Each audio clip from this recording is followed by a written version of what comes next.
هفاجئك، انت مش محتاج تتعلم تحب نفسك.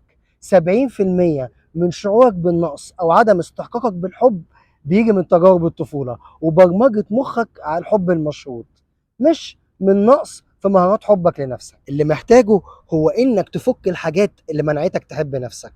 حبك لنفسك مش مهارة بتتعلمها قد ما بتكون نتيجة لفهمك العميق لتكوين شخصيتك. وتعالى نفهم سوا، جزء كبير من اللي انت عليه دلوقتي اتكون مش من اختياراتك. يعني لو طول طفولتك حبك مرتبط بسلوكك، لما تعمل حاجة كويسة بتاخد الحب، ولما تغلط بيتحجب عنك.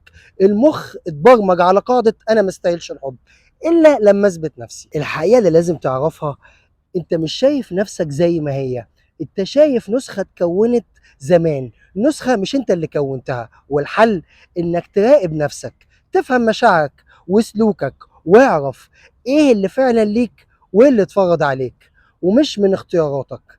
لما تعمل ده هتبدأ تتصالح مع نفسك، مش علشان تتعلم تحبها، علشان تفضي المساحة للحب الطبيعي اللي موجود جواك أصلا. يعني بدل ما تسأل نفسك إزاي أحب نفسي، اسأل إيه الحاجات اللي منعاني إني أحب نفسي. لما تفهم ده هتكتشف إنك مش محتاج تتعلم تحب نفسك، أنت محتاج تفك القيود اللي اتبنت جواك من غير ما تختارها.